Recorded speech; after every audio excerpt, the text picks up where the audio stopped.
All right, welcome back to Man Child Outdoors. As you can see, it is gun season. It is November. It is the rut, and I am in Connecticut. All right, so since I put in the recording on pause, I've been doing really good. Extremely good, actually. I have a really nice 8-point mainframe 8 down on the ground here in Connecticut. It was an epic hunt. I definitely froze my ass off. It's been really cold. It's been in the 70s for such a long time that now that it's down into the 20s, it's almost miserable. I was okay with the heated vest. That's been a lifesaver. I was gonna say a game changer, but it's definitely not a game changer. I'm still freaking cold. My toes are still cold, but it's definitely a lifesaver as far as like being able to last a little longer.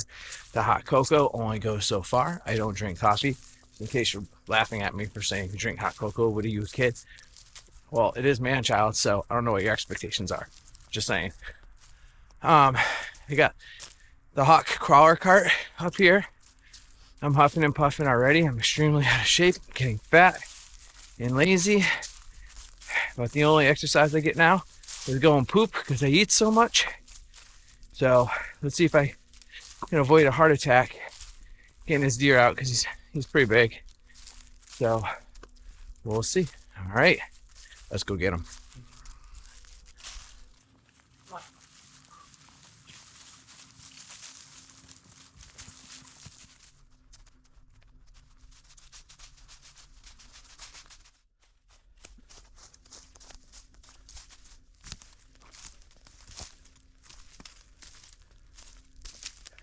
There he is.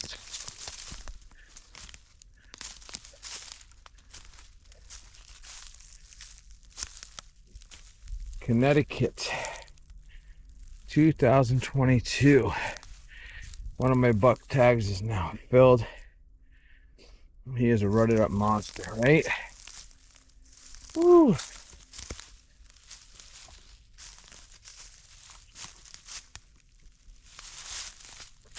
Got a broke off G3 right there from being a beast, bullying other deer around. He was a bully, then I was a bully. I'm good with the bully game. Notice there's all these bones in here. There's a lot of coyotes in here. They must have got them somewhere, or some deer.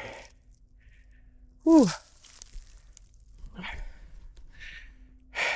Pretty sweet buck.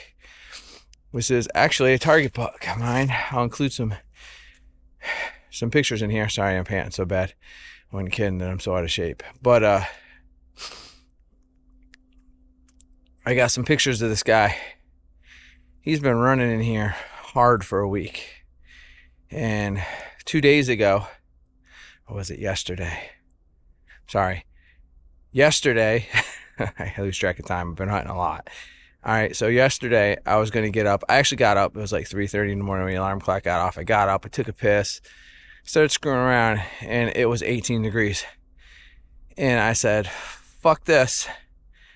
I'm crawling back up in the bed next to my wife and warming up, and I'm not going out this morning. Now, I had this buck on camera, you know, like a day or two before. So I was like, I really wanted to get out, but I didn't. So then I wake up, look at my camera, and at like 7:30, it sends me a picture of this buck right under my tree. So I'm like, you motherfucker. Like, I'm so mad at myself for not getting up and being disciplined up enough to go. So I'm like, you know what? Screw it. Tomorrow, which is now today, is the last day of my stretch off from work. I'm going to have to go back to work and work a lot for the rest of the month. So I'm not going to get a lot of opportunity to go out. And I know I'd miss the opportunity of this guy. So it's like, I'm going to make it a point to get up. It's going to be cold as balls outside. Like, I'm going to freeze to death. And I'm just going to suck it up and I'm going to go whether I see him or not. So I get up, I go. And, you know, just shortly after waking up, I look at my trail camera pictures from my tactacam. And it sent me a picture of this guy walking past the camera at like 2:30 a.m. So I'm like, son of a bitch. He might already work the area. I might not see him, but I'm gonna go anyway. No worries, because there's a lot of action going on right now. So I get in my stand. On the way to the stand, I spooked 2 does out from underneath my tree. I walked up to them like 20, 30 yards away, and they didn't want to go nowhere. They were bedded down. They jumped up, they left. I got in my tree. First thing in the morning, I seen 2 does walk by me at about 50, 60 yards and out in front of me. And it might have been the same 2 does. It might not have been. I don't know. But regardless, they walked by, let them go. I need meat in the freezer still, kind of. So I was thinking about shooting doe this morning just to try out the new crossbow, because today you're going to be extremely disappointed in me, hardcore bow hunters. Yes, I used my Ravin 29X or R29X. It's freaking amazing. I'm telling you right now, I shoot really good. I should have took 2 55-yard shots at this deer. I hit him both times. And freehand, you know, standing up off the hip with the crossbow. And I can tell you right now, I shoot good at 60 yards, 50, 60 yards with my bow, but I was threading the freaking needle with that first shot. And there's no way in hell I would even attempted it with my Matthews. And I will take a 55, 60-yard shot because I'm really confident in when I'm shooting good. Right now, I'm not confident at all. That's why I got the crossbow out. You know, 20, 30 yards with the Matthews, and I'm dialed. I haven't been practicing at all. My shoulder's been bothering me. I'm getting older. I'm getting shakier. I don't have time to practice. So it's just the Matthews is getting to be more of a challenge.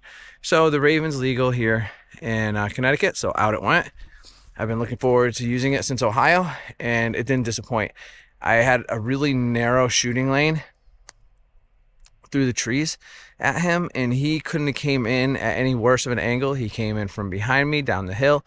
He walked around me through all kinds of brush. He was at 37 yards, and I had no freaking shot at him for the longest time. And he was at 37 yards, 35 yards for a half an hour. Like a really long time. He was locked down on a doe. She wasn't moving. He wasn't moving. Like the doe was crazy. Like there's this huge log pile here, and she like walked through the log pile, which I don't even want to climb over the log pile. It was insane to see the doe actually transverse that log pile, because I've never seen a deer go through something crazy like that before.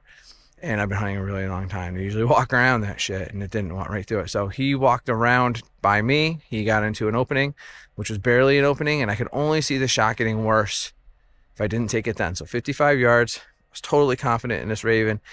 I was shooting it out to 70, and it was literally hitting like a half-dollar size groups at 70 yards off of a bench. I was free holding it though. I shoot rifles really good. You know, I used to be an expert marksman in the Marine Corps, so guns are second nature to me, and this Ravin needs to be compared to a gun, not to a crossbow, because I've had other crossbows. There's no comparison. It's more like a gun any day than a crossbow.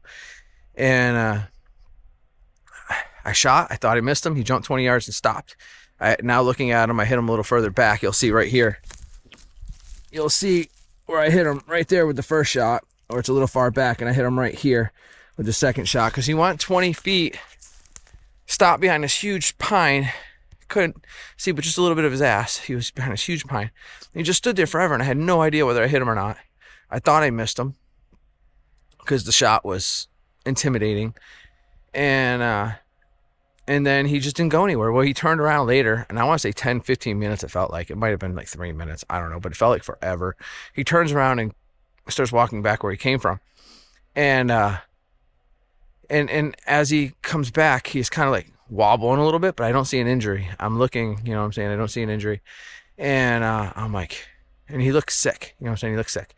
So I started thinking automatically I must have got gut or something, and I did. And so he come back in, he got into another hole, and he got actually into a shooting lane, and it took a minute for him to get in a shooting lane. He locked up behind some twigs and some little branches, and I wanted to shoot through him so bad just to get that second shot in him, but I just showed some restraint. I was patient, which has always been my huge flaw. I'm not patient. I'm not willing to like show restraint. I just let arrows fly. So nope, not anymore. I'm not doing that. So I let him go a little bit further, and he gets into a shooting lane, and I blat at him. He stops, and another 55-yard shot. It hit him perfectly right behind the shoulder. He went 20 feet, and he literally didn't even look hit with the second shot either, and it went right through his heart. It smoked him with the second shot. The weirdest thing with this buck is he kind of like did like a little fast walk run. He wouldn't really just take off because he was so rutted up. He was just kind of like, I don't give a fuck, I can take it. You know what I'm saying? Like, they're crazy in the rut.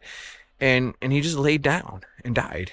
Like, he didn't wobble. He didn't do any of that dramatic kicking. He didn't do any of that weird shit. He just laid down like okay, I'll die now, and just died. So very cool. Very, very cool. So sorry all you die-hard bow hunters, but first and foremost, I'm a deer hunter, and whatever it takes to get a buck on a table. There's a lot of people out there right now hunting with a gun, and I don't hunt with the gun. Now with the Ravin, I don't see a need, quite honestly. There's too much conflict with guns in New York. I don't really want to have anything to do with them, and so I kind of stay away from them. And the Ravin, it's serious. It's serious, and I like it. It's fun. It's very fun, and I like carrying it in. It's just cool. But time to get the work going. Gonna have to field dress this guy and get him out. All right, here we go. Man child outdoors on the board. Buck number 2.